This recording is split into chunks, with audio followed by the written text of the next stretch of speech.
नमस्ते। किसी देश की असली हार बॉर्डर पर नहीं, घर के अंदर होती है। क्या आपने देखा है कि जब आटा महंगा होता है तो सबसे पहले किसकी आवाज दबती है? क्या बेरोजगारी सिर्फ एक आंकड़ा है, या वह गुस्सा है जो घर लौटकर किसी और पर टूटता है? और क्या आईएमएफ की शर्तें सिर्फ कागजी समझौते हैं, या फिर किसी मां की रसोई से उठती भूख की कहानी? पिछले कुछ महीनों से पाकिस्तान दुनिया को यह दिखाने में लगा है कि सब कुछ नियंत्रण में है, लेकिन सच्चाई है कि पाकिस्तान आज एक ऐसे संकट से गुजर रहा है जिसकी चर्चा न तो प्रेस कॉन्फ्रेंस में होती है, न ही संसद में। यह संकट गलियों में है, घरों में है, और सबसे ज्यादा महिलाओं की जिंदगी में है। महंगाई ने रोटी छीन ली है, बेरोजगारी ने सम्मान, और जब घर में कुछ नहीं बचता तो सबसे पहले टूटती है एक औरत। लेकिन कहानी यही खत्म नहीं होती, क्योंकि जो आगे सामने आ रहा है वह सिर्फ आर्थिक संकट नहीं, उन लोगों की आंखें खोल देगा जो सैन्य तानाशाह की जंगी मानसिकता वाले झूठे दाव पर रिझ रहे हैं। आज हम पाकिस्तान का वो सच उजागर करेंगे जो होश उड़ाकर रख देगा। तो बने रहे मेरे साथ और देखिए पड़ोसी देश का शर्मनाक सच। पिछले 7 महीने से पाकिस्तान ऑपरेशन सिंदूर में कुटाई के बाद एक ऐसी झूठी धुन बजाता घूम रहा है जिसके न तो कोई सिर पैर है और न ही कोई ठोस आधार। यह धुन इसलिए नहीं बजाई जा रही कि पाकिस्तान के झूठ से उसे कोई अंतर्राष्ट्रीय पुरस्कार मिलने वाला है, बल्कि इसलिए कि इस कुटाई को छिपाने के साथ साथ अपनी घरेलू तबाही से जनता का ध्यान हटाया जा सके। सच्चाई यह है कि पाकिस्तान नाम का यह मुल्क खुद में समस्याओं का चलता फिरता पिटारा बन चुका है।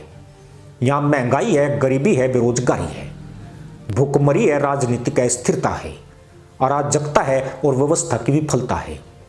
लेकिन इन सबके बीच हाल के महीनों में दुनिया की नजर पाकिस्तान के एक ऐसे संकट पर पड़ी जिसने बड़े बड़े बुद्धिजीवियों को भी हिला दिया।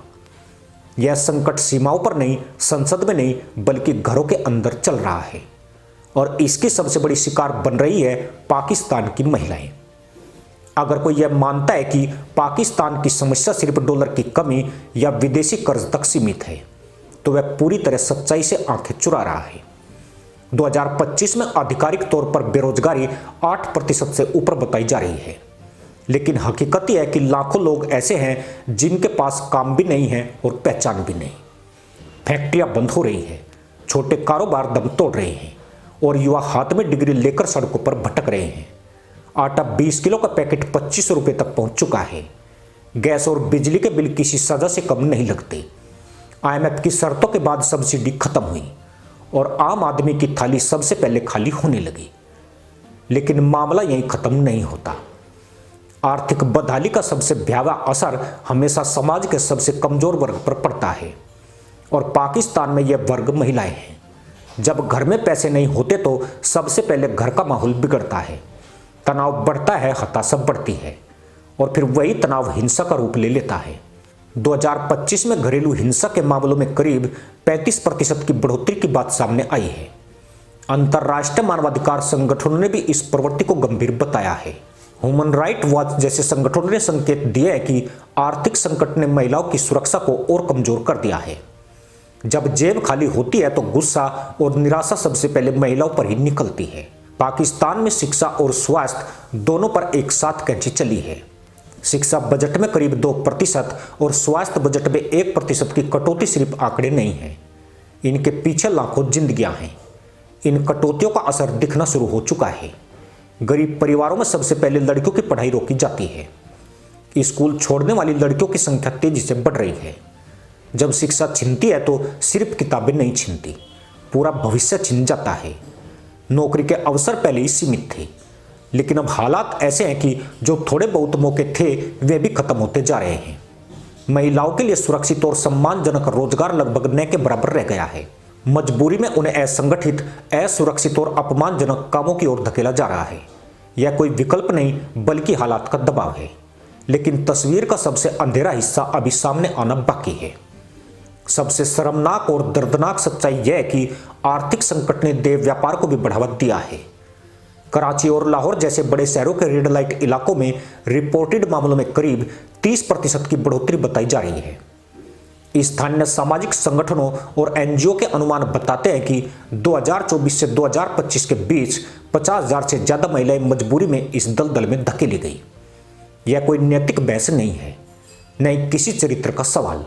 यह भूख, बेरोजगारी और राज्य की विफलता का सीधा नतीजा है।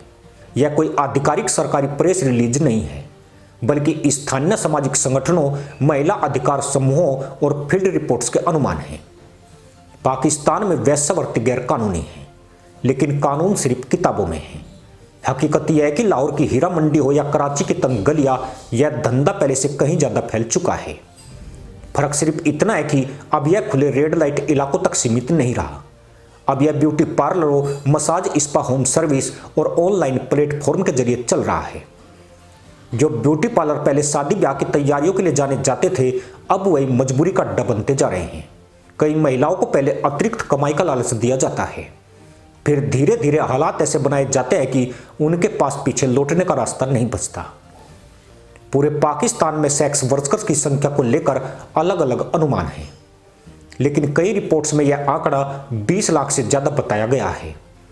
यह संख्या सिर्फ देह व्यापार की नहीं है, यह उस सिस्टम की विफलता की गवाही है जिसने अपनी आधी आबादी को कोने में धकेल दिया।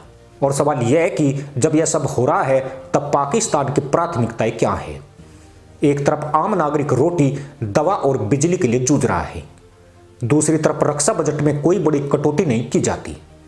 अरबों डॉलर हथियारों और सैन्य तैयारियों पर खर्च किए जा रहे हैं, जबकि शिक्षा, स्वास्थ्य और सामाजिक सुरक्षा लगातार हाशिए पर जा रहे हैं। यह टकराव अब साफ दिखाई देने लगा है। राष्ट्रीय सुरक्षा बनाम मानवीय सुरक्षा। लेकिन कहानी का एक अंतर्राष्ट्रीय पहलू भी है। वही अंतर्राष्ट्रीय संस्थाएं और एनजीओ जो अक्सर मानवाधिकार और महिलाओं के अधिकारों पर बड़े बड़े भाषण देती है, पाकिस्तान के इस संकट पर अपेक्षाकृत खामोश नजर आती है। IMF आर्थिक सुधारों की शर्तें तय करता है, लेकिन उन शर्तों से पैदा होने वाले सामाजिक संकट की जिम्मेदारी लेने से बचता है। पश्चिमी मीडिया और कई संगठन जो भारत जैसे देशों पर रिपोर्ट जारी करने में तेजी दिखाते हैं, पाकिस्तान की महिलाओं की इस पीड़ा पर सीमित प्रतिक्रिया देते हैं। और यही सबसे बड़ा सवाल खड़ा करता है। अगर कोई देश सच में हारता है तो उसकी हार किसी बम से नहीं होती, किसी मिसाइल से नहीं होती। उसकी हार तब होती है जब उसकी औरत डरकर जीने लगे।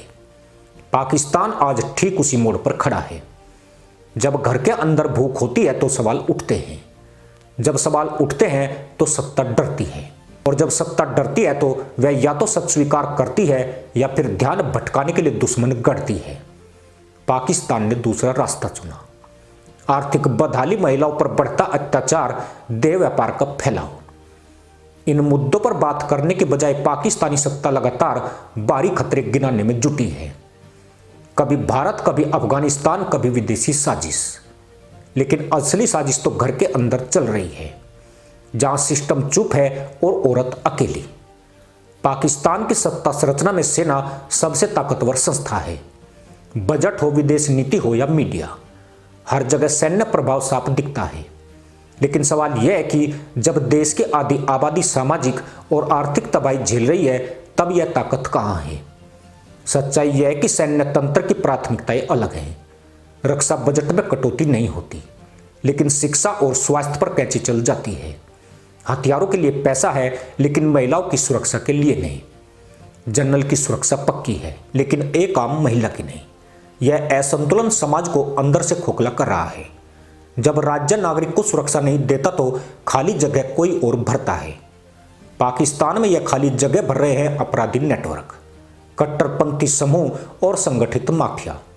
आर्थिक संकट का फायदा उठाकर यह ताकतें गरीब महिलाओं को निशाना बना रही है। कहीं उन्हें झूठे रिश्तों में फंसाया जाता है, कहीं काम के नाम पर शहरों में लाया जाता है, और धीरे धीरे उन्हें ऐसे दलदल में धकेल दिया जाता है जहां से निकलना लगभग नामुमकिन होता है।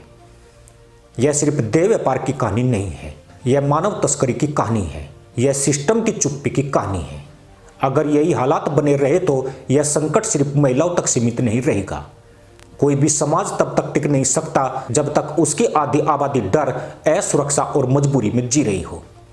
पाकिस्तान आज सिर्फ आर्थिक संकट से नहीं गुजर रहा, बल्कि सामाजिक टूटन के उस दौर में प्रवेश कर चुका है जहां से वापसी आसान नहीं होती। झूठी धुनेबारी दुश्मनों के नाम और खोखले भाषण इस सच्चाई को ज्यादा देर तक नहीं छिपा सकते।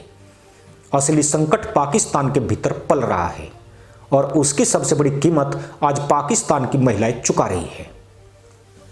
इसी के साथ अनुमति दोस्तों, जय हिंद, वंदे मातरम।